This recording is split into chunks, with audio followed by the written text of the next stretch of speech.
Can you reprogram your subconscious mind with just thought alone? That's what you're going to find out in this video, and I'm going to explain exactly how and why and what you need to do in order to do exactly that. Welcome back to another video. Before we get started, make sure you hit the subscribe button and that bell icon, just so you get notified whenever I post. But other than that, let's dive right into today's video. I'm going to be explaining what is called the placebo effect and the nocebo effect in one of the greatest books by one of my favorite ever people in the world, Dr Joe Dispenza, You Are The Placebo. There is going to be an accompanying video that goes with this, an accompanying video that goes with this, explaining some of the concepts and some of the studies that were done explaining the placebo and the nocebo effect. But this video, make sure you stay to the end so you understand exactly what it is. And then if you want to understand the more of the videos explaining these different stories to prove what I'm saying in this video, make sure you watch that after. I will add it to the end, and I will put a card here, so make sure you just open a tab on a separate page just so you can watch it after. There have been very many studies explaining how the placebo effect works, and effectively the placebo effect is when you think something is going to heal you and it heals you, and the nocebo effect is when you think something's going to hurt you and it hurts you. And I'll give a definite explanation and definition of the placebo and the nocebo, and I'm going to read it out so I do not fumble it up. So a placebo is a substance or treatment which is designed to have no therapeutic value whatsoever, and the way they usually do this is they'll give you a saline injection or a sugar pill, and they will say that it is something in these experiments. They will say it's a certain drug that will give you, that will help you with your depression and things like that. But in essence, they're just giving you a sugar pill. And a nocebo is said to occur when a negative expectation of the patient regarding the treatment caused the treatment to have more negative side effects than it otherwise would have already. And what that shows is the power of your belief towards something, whether that is sugar pill, whether that is an actual drug, whether that is whatever it is, you can really have dramatic shifts in your mind, and how you can reprogram your subconscious mind by taking a sugar pill, which doesn't have any therapeutic or healing values, properties whatsoever. It's just sugar. So if we can use a pill, and essentially the way it works is it's by association. You are told by someone in a white lab coat, and this is where sort of like the white lab coat theory comes into play, where we look up to people who wear white lab coats, etc., etc. If they tell you that this pill is going to cure your depression, cure your anxiety, help your leg, cure your back pain, and you take it and you have 100% belief in them and the pill, every time you take the pill, it's a reminder, oh, back pain healed. Oh, anxiety healed. Oh, depression healed. And essentially, it's kind of like Pavlov's dogs with conditioning, where he would ring a bell, the dogs would start salivating, he would give them dinner. Now, he could just ring the bell and the dogs would just start salivating, regardless, without the dinner. Whereas before, they needed the dinner to start salivating. And effectively, your body can start to kick into gear by taking a pill that doesn't actually have any therapeutic or healing properties. And I'm going to give you one example in this video, really explaining a little story, again, from You Are The Placebo. All of these stories come from You Are The Placebo, so I highly recommend to read that book. But if you want to understand any more, as I said, check out the other video explaining the other stories that I'm going to explain as well. And that is just going to be just the stories explaining the placebo effect specifically, just so you can get as much information as possible. Back in the 1970s, there was a guy named Sam Lond. Now, Sam Lond had a incurable cancer back in those days, so it was incurable back then, but the reason I use that is because you'll understand when I explain the story. But now there are cures for it, and it was called metastatic esophageal cancer. So as I said, in the 70s there was no sort of cure for this, there was no help for it. It was sort of like you're counting down your days now with this type of cancer specifically. If you read You Are The Placebo, what Joe Dispenza explains is that he was married to a woman. Their house was literally wiped out by a storm, and like a complete flood. He managed to save himself and held on to the wreckage, but his wife's body was never found, and she was obviously pronounced dead and missed. After this, he ended up marrying someone else, and the lady that he married knew that he had metastatic esophageal cancer, and she was happy to, as she said, she was like, I will look after you until your last living days, which is an incredible thing to do, in my opinion.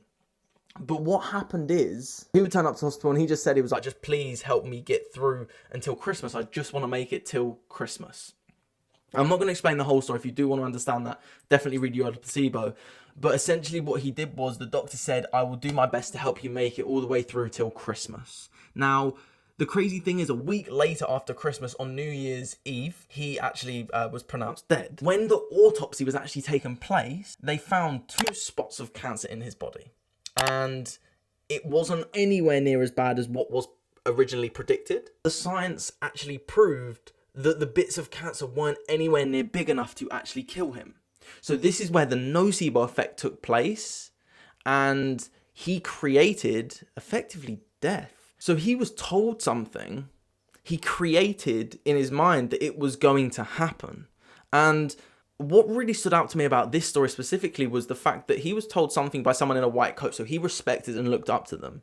Can I get through until this day? Now, a week later, that's quite a relative time frame considering he just wanted to make it till Christmas, and then he passed away just after that. And what this really goes to prove is that if you can think yourself to death, can you think yourself to health? This is sort of what Joe Dispenza works with, and this is why I really like his work, because he's saying if you can think yourself to anything negative, you can think yourself to anything positive. And effectively, that is a nocebo effect. As I said, make sure you watch the other video if you want all the placebo and nocebo stories, but I am going to give you another one that I have explained in a previous video, and it's about a guy named Norman Cousins, and this is a placebo effect. And Norman Cousins was a guy who had a disease called ankylosing spondylitis. I believe I'm saying that right. And effectively, he was deficient in vitamin C. And if you watch one of my other videos, I can't remember which one it was, but I explained exactly the whole story. But effectively, what he did was he fired his doctor. He started injecting ridiculous amounts of vitamin C and also started watching funny films. He rented a projector back when, I'm not sure the exact dates it was, but it was literally impossible to get your hands on that.